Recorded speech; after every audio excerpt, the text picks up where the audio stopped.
Bismillahirrahmanirrahim. Assalamualaikum warahmatullahi wabarakatuh. Selamat malam, salam sejahtera buat kita semua. Selamat malam anak-anak sekalian. Gimana, sehat semuanya? Mudah-mudahan kita selalu diberikan kesehatan oleh Allah Subhanahu wa taala. Baik anak-anak sekalian, malam hari ini Bapak akan mengajar pelajaran pendidikan agama Islam dan budi pekerti kelas 5 semester genap tahun pelajaran 2019-2020, materi pelajaran tentang indahnya sholat tarawih dan Al-Quran. Insyaallah di sini kondisi sedang hujan. Nah, anak-anak sekalian, kelas 5A dan kelas 5B yang Bapak cintai dan Bapak banggakan. Pada pertemuan yang lalu, Bapak sudah memberikan tugas tentang sholat tarawih dengan tadarus Al-Quran. Malam hari ini Bapak akan berikan materinya tentang sholat tarawih dan tadarus Al-Quran. Ini kita akan mulai pembelajaran malam hari ini. Baik, anak-anak sudah siap? Kalau sudah siap, silakan buka buku paketnya. Buka tentang bab tentang indahnya sholat tarawih dan tadarus Al-Quran. Yuk, kita mulai ya. Yang pertama, Bapak ucapkan mudah-mudahan kalian yang melihat dan menonton pembelajaran hari ini mudah-mudahan diberikan kesehatan oleh Allah Subhanahu. Yang pertama, melaksanakan sholat tarawih di bulan Ramadan. Tujuannya apa? Tujuannya adalah siswa dapat memahami serta bisa mempraktekkan atau mengamalkan sholat tarawih di bulan Ramadan dengan benar. Apa aja pengertian? Yang pertama, pengertian sholat tarawih. Yang kedua, cara mengerjakan sholat tarawih. Dan yang ketiga, salah satu manfaat sholat tarawih. Materi yang kedua yaitu tentang melaksanakan tadarus Al-Quran. Tujuannya adalah siswa bisa melaksanakan tadarus Al-Quran di bulan Ramadan. Yang materinya adalah pengertian tadarus, tata cara tadarus Al-Quran, dan manfaat kegiatan tadarus Al-Quran. Baik anak-anak sekalian, kita bahas satu persatu. Yang pertama, sholat tarawih. Apa itu sholat tarawih? Nah, di sini kita akan bahas. Jadi ketika bulan Ramadan, kita sering juga disebut bulan ibadah. Karena bulan Ramadan itu salah satunya bulan ibadah. Karena pada bulan Ramadan itu segala aktivitas ibadah dilipat gandakan pahalanya oleh Allah Subhanahu wa taala. Masya Allah. Jadi bulan Ramadan itu adalah bulan penuh keberkahan.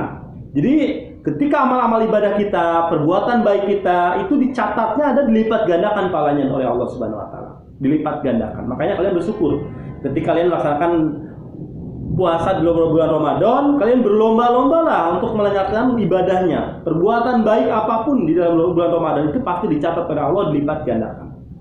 Baik anak-anak sekalian. Selain dari berpuasa, di bulan Ramadan itu ada namanya sholat tarawih. Ya. Ada namanya tadarus Al-Quran, ada bersedekah dan ibadah-ibadah lainnya yang kalian lakukan untuk mencari atau mendapatkan pahala dari Allah Subhanahu wa taala.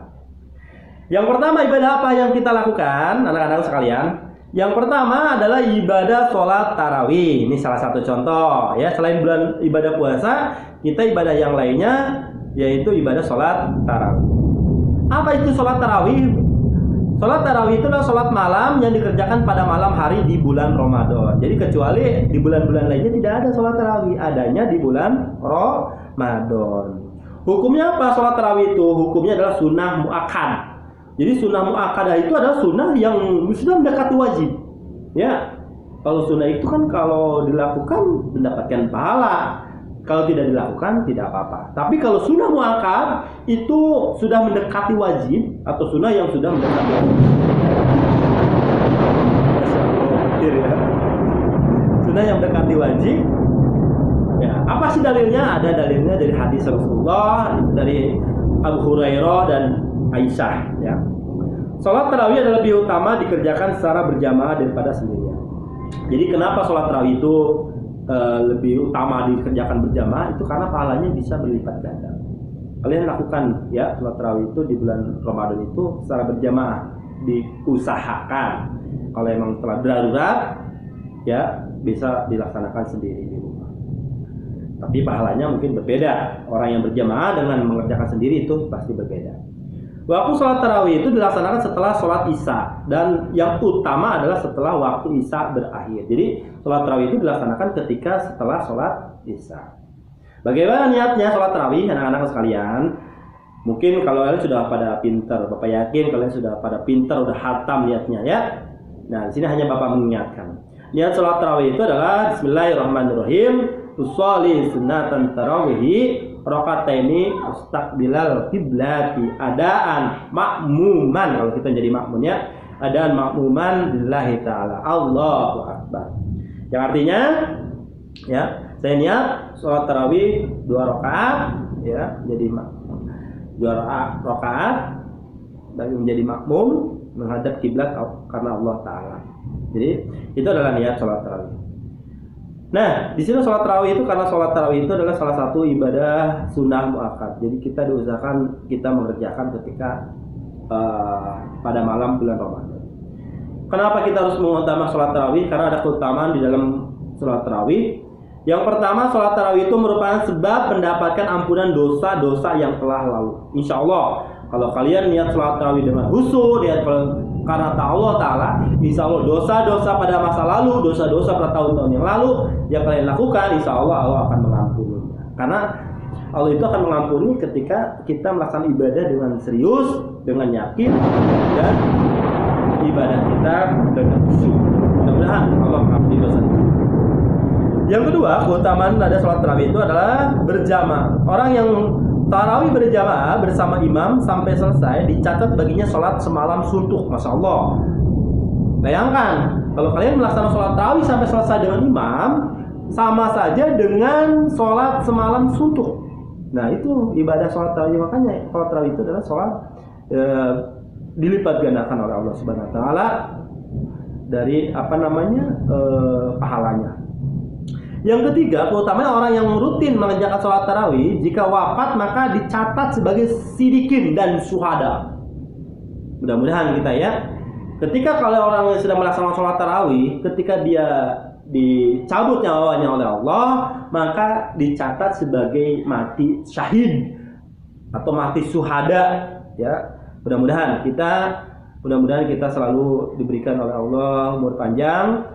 Nah, walaupun ketika kita dicabut nyawanya oleh Allah, mudah-mudahan kita dalam keadaan mati dalam husnul khotimah ya. Jangan kita mati dalam su'ul khotimah.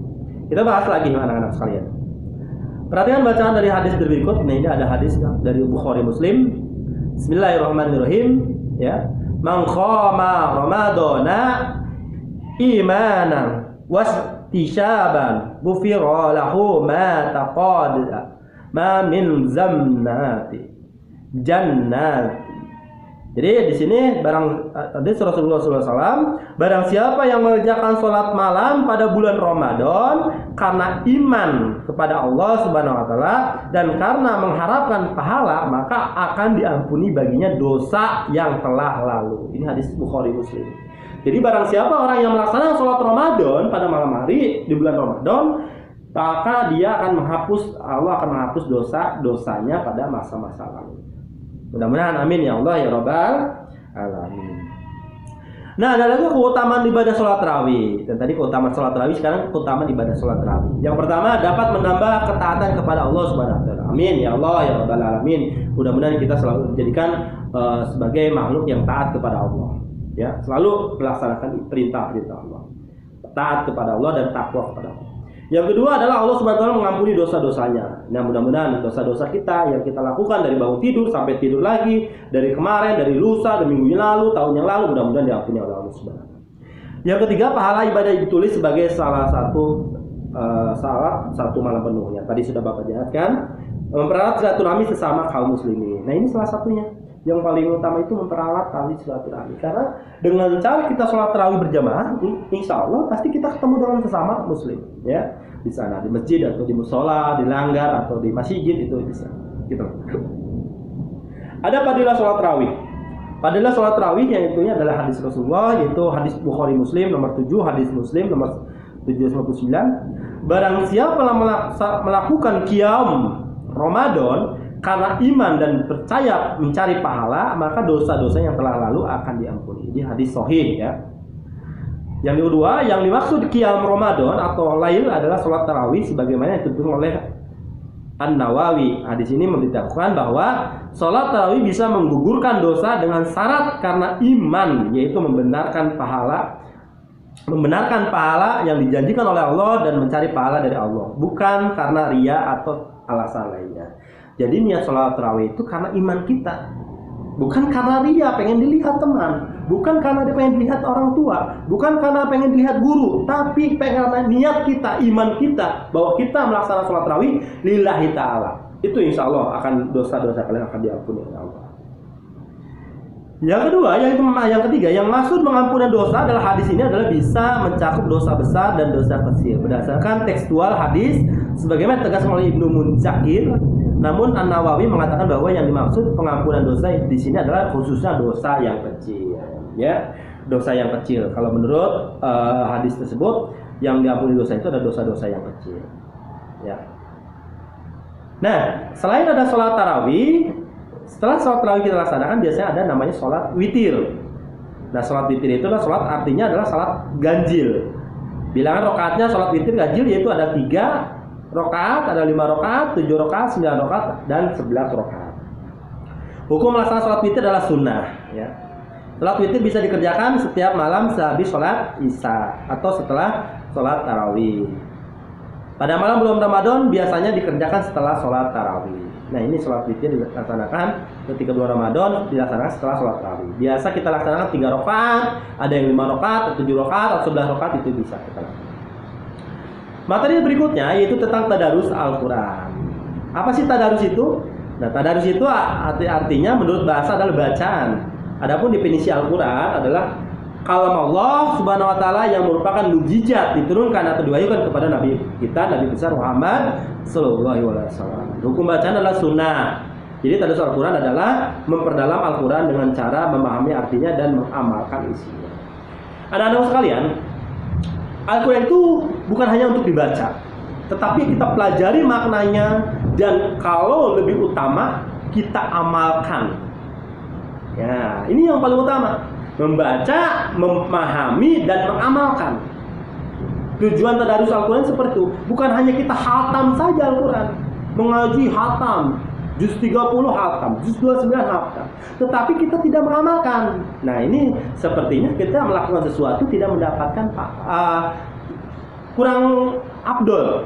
Nah, yang paling utama itu yang besar pahalanya ketika kita selain membaca, kita memahami isinya, artinya, dan kita memahami pelajari. Yang paling utama, yang pahalanya lebih besar, yaitu mengamalkan isi Al-Quran tersebut. Di dalam apa? Di dalam kehidupan kita sehari-hari. Jangan jadi hanya membaca doang dari puasa, baca. Ya, kalau membaca doang mah, ya dapat pahala paling berapa? Ya, tapi kalau kalian sudah mempelajarinya, apalagi mengamalkannya, insya Allah pahalanya akan berlipat-lipat kan. Amin ya Allah ya Rabbal Alamin.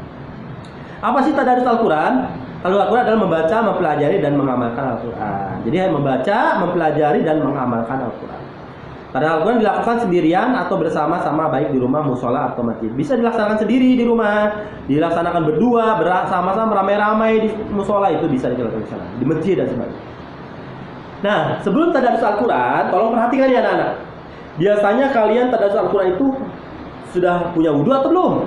Nah, kalau kalian belum punya wudhu, nanti tolong perhatikan. Ada aturan-aturan di dalam tadarus Al-Quran.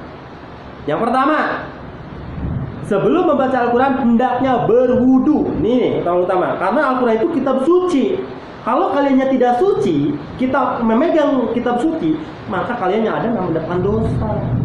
Makanya pesan Bapak, sebelum kita memegang Al-Quran, kita berwudhu dulu supaya badan kita bersih, ya, suci, ya. Hargai itu Al-Quran itu kitab suci, makanya kita harus suci juga. Yang kedua, mengawalnya dengan membaca ta'awuz atau basmalah. A'udzubillahi minasyaitonirrajim. Bismillahirrahmanirrahim. Itu kita baca. Yang ketiga, di tempat yang bersih. Jangan di kamar mandi. Tadarus di tempat yang bersih, yang suci. Di rumah juga tempatnya harus bersih. Ya, di masjid harus tempat yang bersih. Karena kenapa? Kalian memegang Al-Quran. Hargai Al-Quran itu sebagai mujizat Allah yang wajib kita jaga, kita lindungi, kita jaga dengan baik. Ya. Yang keempat, berbusana muslim dan menutup aurat. Jangan pakai kolor, pakai rok yang kita baca ini. Jadi kita tertutup auratnya. Ketika membaca Al-Quran itu harus tertutup. Yang kelima, dianjurkan menghadap kiblat. Nah, kalau bisa menghadap ke kiblat. Ketika kita baca Al-Quran, kalau bisa menghadap ke kiblat. Kalau bisa diusahakan ya. Dianjurkan oleh Allah Subhanahu wa taala atau oleh Nabi kita. Yang keenam, membaca Al-Quran dengan tenang, tidak tergesa-gesa. Santai saja, nggak usah terburu-buru. Pengen menghatam satu hari 30 juz, jangan. Kalian santai aja baca Al-Quran. Yang penting kalian bacanya dengan baik. Jangan bacanya sok auzubillahi minasyaitonir bismillahirrahmanirrahim. Ah, itu gesa-gesa namanya biasa. Auzubillahi minasyaitonir rajim. Bismillahirrahmanirrahim. Alif Lam Mim. Enggak usah. A'udzubillahi minasyaitonir rajim. Bismillahirrahmanirrahim. Alif Lam Mim. Nah, itu jangan seperti itu ya. Nah. Yang ketujuh, membaca dengan suara sedang. Jangan terlalu keras, jangan terlalu keras, sedang aja. Bismillahirrahmanirrahim. Bismillahirrahmanirrahim. Ya, sedang saja sedang. Dan 8, tidak berbicara dan bersenda gurau. Ketika membaca Al-Quran, jangan bercanda. Tidak boleh. Dan bercanda dengan teman. Fokus dengan Al-Quran. Hargai Al-Quran. Itu sebagai kitab suci. Ya. Awas, hati-hati nih. Ya. Kesembilan, dibimbing oleh orang yang sudah mahir membaca Al-Quran. Kalau kalian belum mahir baca Al-Quran, dibimbing, minta bimbingan kepada teman yang sudah mahir dalam Al-Quran. Niat karena mengharapkan rahmat Allah. Ingat ya, yang kita adalah mengharapkan rahmat Allah kita membaca Al-Quran ya. Nah, itu anak-anak sedikit tentang materi tentang sholat tarawih dan tadarus Al-Quran. Jadi intinya di materi ini yang Bapak harapkan, yang pertama kalian memahami tentang pengertian sholat tarawih, bacaan sholat tarawih, gerakan sholat tarawih, dan memahami tentang tadarus Al-Quran.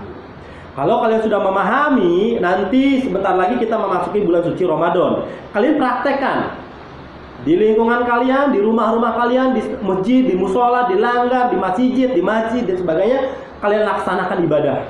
Salah satunya ibadah sholat tarawih dan tadarus Al-Quran. Kalau puasa itu sudah sholat wajib ya. Puasa itu wajib di bulan Ramadan, puasa itu wajib. Nah, sholat tarawih yang sunnah muakkad, sholat witir, sholat sunnah, terus tadarus Al-Quran sunnah, itu kalian perbanyak. Makanya kalian berlomba-lomba lah di dalam mencari pahala Allah Subhanahu wa taala. Jangan malas di bulan puasa. Jangan ketika berpuasa kerjaannya tidur, kerjanya majan lemas. Banyaklah berlomba-lomba. Karena ingat, bulan Ramadan itu salah satu bulan penuh keberkahan. Jadi di bulan Ramadan itu banyak pahala-pahala yang bisa kalian capai, bisa kalian lakukan. Makanya berlomba-lomba lah. Supaya apa? Supaya di bulan Ramadan itu kita selesai bulan Ramadan kita menyambut yaitu Idul Fitri, hari kemenangan buat kita, hari kemenangan buat orang Muslim, hari kemenangan buat orang umat Islam. Baik anak-anak sekalian, mudah-mudahan kalian di rumah diberikan kesehatan oleh Allah Subhanahu wa taala, diberikan panjang umur, diberikan ilmu yang bermanfaat ya, dijadikan siswa dan siswi yang soleh dan solehah. Bapak selalu mengingatkan, selalu tetap di rumah saja, jangan kelayapan kemana-mana, belajar dengan rajin di rumah. Mudah-mudahan apa-apa yang kalian cita-citakan, apa-apa yang kalian ingin kalian capai, mudah-mudahan dikabulkan oleh Allah Subhanahu wa taala. Intinya di dalam hidup ini ada niat, ada usaha, dan ada doa. Niat kita karena Allah Ta'ala, usaha kita karena Allah Ta'ala, doa kita kepada Allah Subhanahu Wa Ta'ala. Mudah-mudahan semua kelas 5 yang Bapak banggakan, mudah-mudahan selalu diberikan kepintaran, jadikan anak yang soleh dan soleha. Itu saja materi dari Bapak malam hari ini. Kurang lebihnya mohon maaf. Nanti kita sambung minggu depan berikutnya. Bapak akhiri. Assalamualaikum warahmatullahi wabarakatuh. Selamat malam.